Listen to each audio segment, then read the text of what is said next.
नमस्कार, मैं अनुज कुमार। अपनी माटी के तमाम दर्शकों का दिव्य हिमाचल टीवी में स्वागत है। इस बार हम आपके लिए लाए हैं खेती की दुनिया में हो रही हलचल का गुलदस्ता। हम आपको बताएंगे कि कैसे मोदी सरकार के अध्यादेशों पर देश सहित हिमाचल में हड़कंप का आलम है, कौन इसके विरोध में है और कौन पक्ष में। हम ये भी बताएंगे कि कैसे इस बार अपना बीज ना हो पाने के कारण हमारे कई किसान भाई आलू नहीं लगा पाए हैं। इसके अलावा अनार और मुर्गी पालन ने कैसे किसानों को मालामाल किया है, उससे भी रूबरू करवाएंगे। तो आइए शुरू करते हैं अपनी माटी कार्यक्रम। सबसे पहले किसान बिलों पर हिमाचल में चल रहे आरोप प्रत्यारोप पर एक नजर। हाल ही में केंद्र की मोदी सरकार ने खेती को लेकर नए अध्यादेश पारित किए हैं। इस पर पूरे देश में घमासान मचा हुआ है।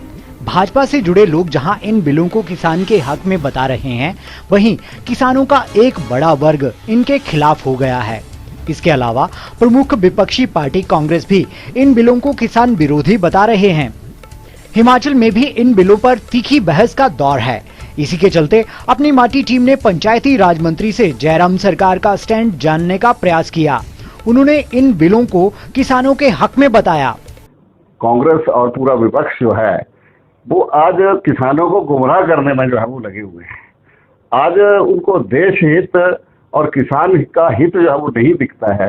उनको सिर्फ इस देश के बिचौलियों के साथ आज पूरा विपक्ष जो है वो खड़ा है, जो एक दुर्भाग्यपूर्ण स्थिति है। माननीय प्रधानमंत्री जी ने ये देश को आश्वासन दिया है, किसानों को आश्वासन दिया है कि जो उनको एमएसपी मिलता है वो जारी रहेगा, और रबी फसल के ऊपर जो एमएसपी देना है सरकार ने, उसने सब्जियों के ऊपर, गेहूं के ऊपर जो है वो भी जो है वो उसको जारी कर दिया है कि यहाँ तक जब हम इसको खरीदेंगे। उन्होंने साथ में ये भी कहा है कि एपीएमसी अपना काम करेगी और किसान चाहे तो एपीएमसी में अपना जो है वो प्रोडक्ट बेचे। अगर उसको लगता है कि उसको ज्यादा मूल्य जो है वो कहीं और मिल रहा है तो किसान जो है वो वहां पर उसको बेच सके।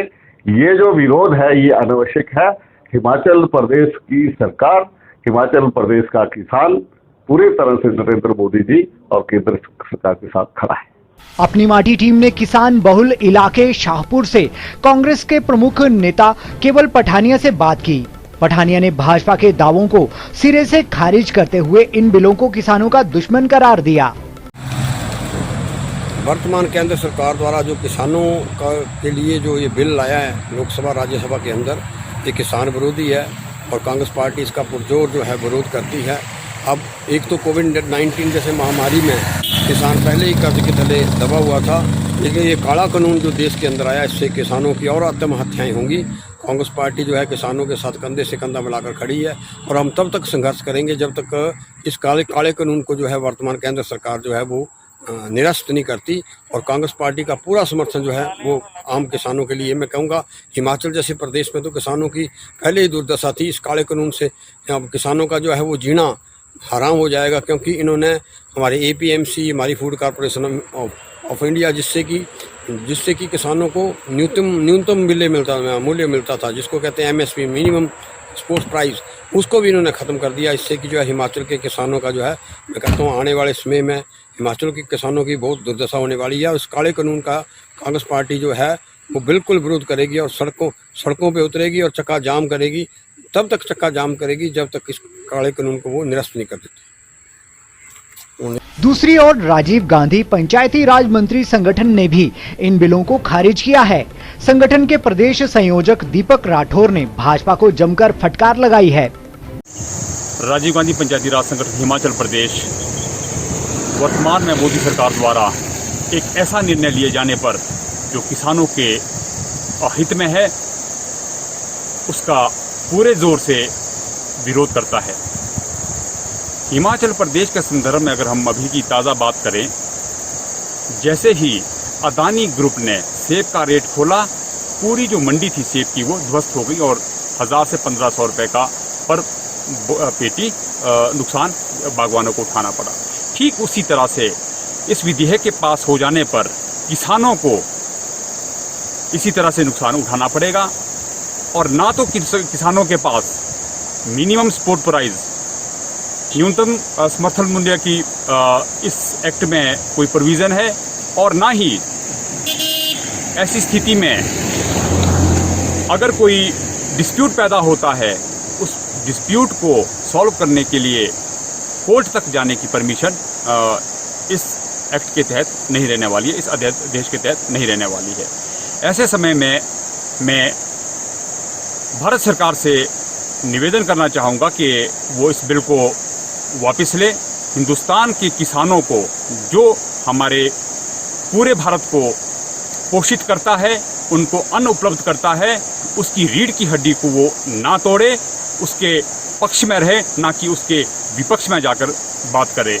अगर सरकार इस विधेयक को वापस नहीं लेती है तो आने वाले समय में राजीव गांधी पंचायती राज संगठन हिमाचल प्रदेश में 2 अक्टूबर से 30 जनवरी तक पदयात्रा के माध्यम से लोगों के बीच में जाएगा और लोगों को अवगत करवाएगा। धन्यवाद। और अब बात करेंगे आलू की। इसे सिस्टम की नाकामी कहें या फिर किसानों की खराब किस्मत। इस बार कई किसानों ने आलू की फसल से मुंह मोड़ लिया है। देखिए किसानों को मायूस कर देने वाली यह रिपोर्ट। ऊना में इस बार आलू का बीज कम से कम 40 रुपए किलो तक बिका है। पिछले साल बीज के दाम 20 रुपए किलो तक थे। कांगड़ा में इस बार बीज के रेट 60 रुपए थे, जो कि पिछले साल के मुकाबले डबल रहे हैं। लगभग पूरे प्रदेश में ही आलू बीज के रेट इस बार डबल रहे हैं। नतीजा ये हुआ कि इस बार सैकड़ों किसानों ने आलू बीजा ही नहीं है। एक तरफ केंद्र और प्रदेश सरकारें आए रोज किसान हितैषी होने का दम भरती हैं, वहीं ग्राउंड पर सच्चाई बेहद कड़वी है। अपनी माटी टीम को मिली सूचना के अनुसार बड़े व मध्यम किसानों ने कुछ हद तक बिजाई की भी है, लेकिन छोटे किसानों ने पूरी तरह बिजाई से तौबा कर ली है। अब हिमाचल की इकोनॉमी पर इसका क्या असर होगा, यह तो आने वाले समय में ही पता चलेगा। हमने लाल सिंगी के बड़े किसान हितेश से बात की। हितेश पहले 25 एकड़ में आलू लगाते थे, लेकिन अब 20 एकड़ जमीन में ही आलू की खेती कर रहे हैं। आजकल आलू के दाम बहुत ज़्यादा बढ़ने के कारण जो है हमने 20 एकड़ के करीब फसल की है। तो एक तो उसमें जैसे हो गया ना, गर्मी बहुत ज़्यादा होने के कारण जो है आलू की प्रोडक्शन जो है वो कम है, और थोड़ी सी ये भी है कि बीज मिल नहीं पा रहा, तो जिस कारण से हमें परेशानी तो आ ही रही है जी। वहीं नगर परिषद ऊना के अध्यक्ष एवं जिला के अग्रणी किसान बाबा अमरजोत बेदी का कहना है कि पहले आलू की बिजाई के लिए 300 कट्टे खरीद करते थे, लेकिन इस बार केवल 150 कट्टे बीज ही खरीदा है, क्योंकि एमएसपी तय नहीं है। अगर रेट अच्छा नहीं मिला तो लॉस होगा। आलू की खेती में हम नॉर्मली अराउंड 600 बैग्स लगाते थे सीड के। इस साल हमने पेप्सी के साथ जो ऑलरेडी कॉन्ट्रैक्ट था, उसके अलावा हम लगभग 300 बैग पुखराज के लगाते थे। हमने इस साल 150 बैग्स ख़रीदे हैं। इसका मेन कारण था कि रिकॉर्ड बना इस बारी। सीड का प्राइस 1800 रुपया एक कट्टा, जिसको हम 50 kgs का बैग कहते हैं, 1800 रुपये है। उसमें कार्टेज डाल के लगभग 1900 रुपये ऊना में पहुंच पड़ रही है, जिसका छोटे मतलब ईज़िली अगर हम इसको छोटे शब्दों में बोले 38 रुपीज़ 1 kg सीड का पड़ रहा है इसे। सो इसमें खाद डलेगी लगभग 8-9 हज़ार रुपये की, जो हमारा पेप्सी का पैकेज है। लोग सपोज़ देसी ढेर डालेंगे या पोल्ट्री डालेंगे, थोड़ी सी खाद कम करके डालेंगे, तब भी ये 5-6 हज़ार रुपये से कम नहीं होती। स्प्रेज़ जो नेसेसरी स्प्रेज़ हैं, जिसको हम कहते हैं इमरजेंसी, जैसे ब्लाइट पड़ जाती है तब स्प्रेज़ बहुत महंगी हो जाती हैं, बट बेसिक स्प्रेज़ हमारी पेस्टिसाइड हो जाती है, जो बेसिकली एक बारी करनी होती है। फंगिसाइड हो जाती है, एक बारी करनी है M45 के नाम से। यहाँ हमें जो घास काटने के लिए उसका भी 2500 रुपीज़ मिनिमम जाता ही है। ये सारा टोटल बना के, और अगर हम लेबर जो रोज़ पानी लगाना या ट्रांसपोर्टेशन या कुछ भी है उसको ना इंक्लूड करें, इस साल 60,000 रुपीज़ 50,000-60,000 के बीच में खर्चा होगा। और अगर जब हम एक्चुअली सेल आउट करेंगे, जब तक हमारे को एक सर्टेन अमाउंट ऑफ रेट नहीं मिलेगा या इतना प्रोडक्शन नहीं होगी, आपका ये पैसा कवर भी नहीं होगा, प्रॉफिट बहुत दूर की बात है। द ओनली थिंग इज़ लोगों को, आई थिंक पूरे हम किसानों को ज़मीन है, कुछ तो बोना है। मैंने इस साल आलू की प्लांटर की एक मशीन ली थी। डिडंट रियलाइज़ कि जब मैंने बुकिंग की थी कोविड का अभी तक आई थिंक नवंबर-दिसंबर में बुक की थी, अब ले ली है। सो कुछ ना कुछ तो लगाना था इस साल। दूसरी बात एग्जांपल है MSP की। आजकल काफ़ी एजिटेशन चली हुई है। 1800 रुपया अभी सूखी मक्की का रेट है MSP। कोई हमें 1200 रुपये से ऊपर नहीं दे रहा। अब एज अ किसान मैं किसके पास जाऊंगा या कहाँ बोलूँगा कि यार 1800 रुपये रेट है, हमें 1800 तो दीजिए। So this is the plight. So end में मेरे को जब तक 100 बैग नहीं आएगा इस बीज में से, 1 एकड़ में से 100 बैग्स नहीं आएंगे और रेट 12 रुपये से 14 रुपये पर केजी नहीं होगा, I will be in a loss. वो बात आपकी बिल्कुल सही है। आलू की कुछ समस्या इस बार किसानों को आई है। जहाँ पिछले साल रेट थे मेरे ख्याल 20 रुपये किलो था, 20 से 22 था, वो अभी 40-42 है। तो इसमें मैंने ऊपर विभाग में भी बात की थी अपने कृषि निदेशक महोदय से। तो क्योंकि एक्चुअली क्या कि ऊना में आलू की जो आलू का जो वितरण प्रणाली है ना, वो कुछ रेगुलेटेड नहीं है। तो इसको रेगुलेट करने के लिए एक मैकेनिज्म हमें इसमें बनाना पड़ेगा। तो कुछ सोसाइटीज़ को हमें इन्वॉल्व करना पड़ेगा, जैसे जो इंस्टीट्यूशंस हैं ना, जैसे सोसाइटीज़ हैं, जो फार्मर जिनसे जुड़े हैं, फार्मर उनके शेयर होल्डर हैं। तो सोसाइटीज़ को हमने सोचा कि उनको जोड़ेंगे इसमें, लेकिन अभी तो सीज़न निकल गया इस फसल का। हो सकता है शायद अगले साल से ये दिक्कत किसानों को नहीं आएगी। उसमें हम सोसाइटी जो सोसाइटीज़ आलू का बीज देना चाहती हैं और जो कंपनी आलू का बीज देती हैं, उनको हम जोड़ेंगे उनके साथ, और एक ऐसा मैकेनिज्म बनाएंगे कि किसान जो है सोसाइटी से बीज लेगा, और जो सब्सिडी जो है हम फिर किसान के खाते में डालेंगे। सोसाइटी हमें बिल प्रदान करेगी, तो हो सकता है हम उसमें उनको ट्रांसपोर्ट सब्सिडी और जो बीज पे सब्सिडी है वो हम उनको मुहैया कराएं, अगर वो मैकेनिज्म सरकार उसके प्रति अगर मान जाती है तो। बाकी रही बात आलू के किसानों को मदद करने की, तो एक ऑप्शन हमारे पास एक और है, जो बीमा वाला जो ऑप्शन है हमारा, एक वेदर बेस्ड बीमा जो होता है, तो वो ऑटोमेटिकली हो रहा है। तो उसमें जो किसान उससे जुड़े हैं उनको उसमें फ़ायदा मिलेगा। अगर मौसम में कुछ हेरफेर हुआ, जो उसके पैरामीटर्स हैं मौसम के अगर वो कम हुए, तो ऑटोमेटिकली एक सिस्टम उसमें वर्क करता है, वो पैसा ऑटोमेटिकली खाते में आता है। वो वेदर स्टेशन से जुड़ा होता है, जिसको हम बोलते हैं revamped weather based crop insurance की। वो उन के किसानों के लिए जारी है आलू में। कुल्लवी अनार ने मार्केट में धूम मचा दी है।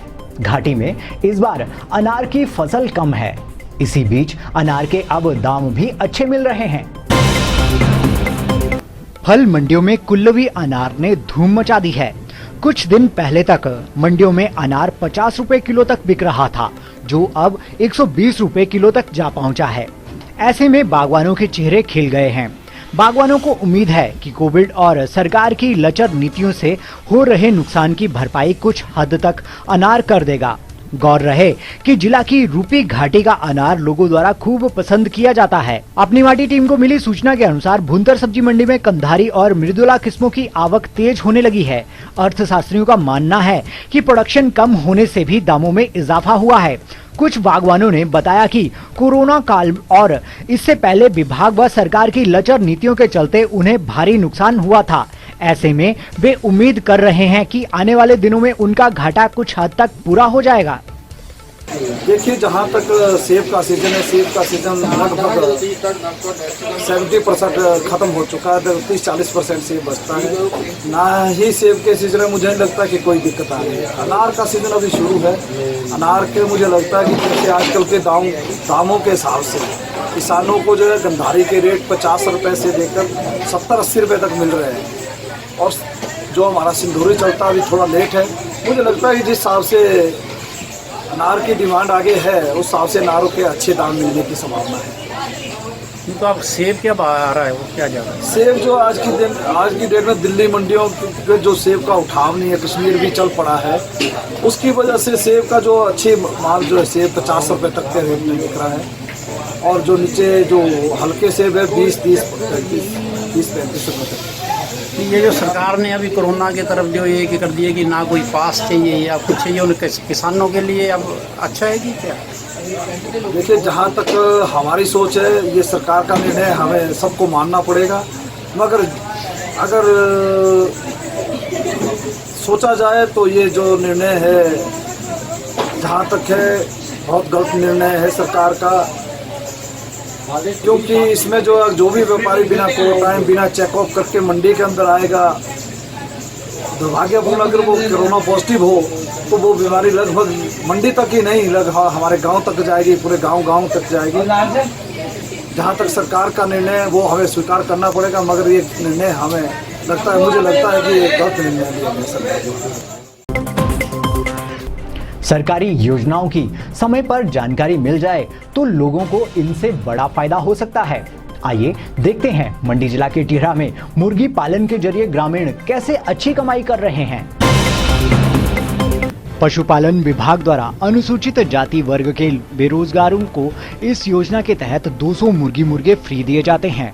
योजना इतनी फायदेमंद है कि कुछ समय के लिए विभाग लाभार्थियों को फीड भी मुहैया करवाता है। जब ये मुर्गियां तैयार हो जाती हैं तो फिर इनसे अच्छी कमाई होना शुरू हो जाती है। एक अनुमान के अनुसार इससे 25,000 तक मासिक कमाई हो जाती है। अपनी माटी टीम ने सकोटा गांव के युवा किसान संतोष कुमार से बात की। संतोष ने बताया कि विभाग ने उन्हें 200 कुक्कुट दिए थे जो अब बिकने के लिए तैयार हैं। प्रदेश में संतोष जैसे सैकड़ों युवा हैं जिन्होंने इस योजना को अपनी कमाई का सहारा बना लिया है। इस योजना के बारे में पशु चिकित्सालय टिहरा के प्रभारी डॉक्टर अनिल ठाकुर ने बताया कि किसानों को पोल्ट्री फार्म चौंतड़ा में 3 दिन का प्रशिक्षण भी दिलाया गया है। बहरहाल अगर पूरे प्रदेश के युवाओं तक ऐसी योजनाएं पहुंचे तो उन्हें अपनी मेहनत के दम पर कमाई करने का अवसर मिलेगा। बिलोंग करता हूँ। मार्च 2019 में वेटनरी हॉस्पिटल से मुझे 200 चूजे की स्कीम मिली थी और उसमें बहुत अच्छा प्रॉफिट हुआ। उसके बाद मैं अपना कारोबार आगे बढ़ा रहा हूँ। अब इस वक्त मेरे पास 400 चूजा है। संतोष कुमार जो कि गांव सकोटा के वासी हैं, उन्हें पशु चिकित्सालय टिहरा द्वारा 200 चूजे स्कीम जो कि 80 फैमिलीज के लिए थी, तो उसके अंदर उनको हमने ट्रेनिंग चौंतरा पोल्ट्री फार्म में दिलवाई। जिसके बाद उनको 200 चूजे और फीड और बर्तन उनको दिए गए। इस स्कीम के बाद उन्होंने आगे जाकर इस पोल्ट्री फार्म व्यवसाय को बढ़ाया और अब उनके पास 400 चूजे पड़े हैं जो कि बड़े हो चुके हैं और वो हर महीने इस व्यवसाय से इनकम कमाते हैं। और अब चलते चलते हिमाचल के फूल उत्पादकों को अब तक नहीं मिला मुआवजा। कोरोना में बैठा था भट्टा, सरकार के दावे फेल। अपने आलू बीज के लिए हिमाचल के हाथ फिर लगी निराशा। 3 साल तक नहीं मिलेगा अपना सीड। कांगड़ा, चंबा और मंडी में धान को काला मोतिया, प्रोडक्शन पर असर। किसानों ने मांगा सरकार से मुआवजा। मुख्यमंत्री जयराम ठाकुर को यकीन, किसानों के लिए वरदान साबित होंगे नए विधेयक। और अब समय है किसान भाइयों के मनोरंजन का।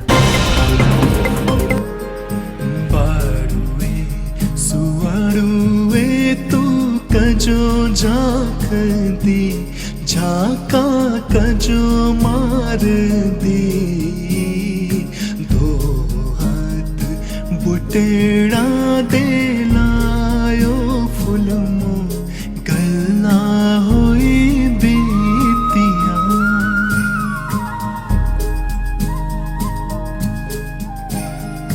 बुटेड़ लगाए तेरी चाचिया, राजू सखी मामिया, जिलाते मना विच चाओ राजू गल्ला होई बीतिया। प्यारी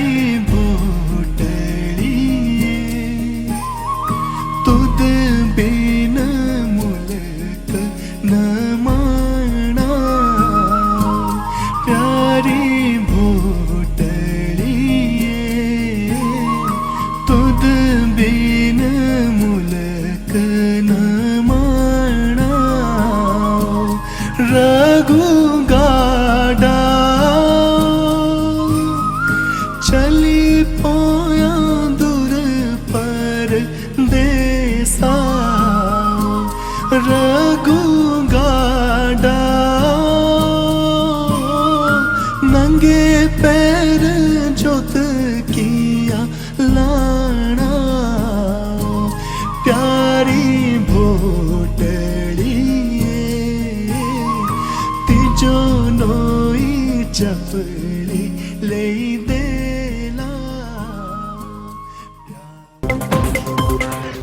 आज के कार्यक्रम में बस इतना ही। अगले हफ्ते आपसे फिर मुलाकात होगी। तब तक देखते रहिए दिव्य हिमाचल टीवी।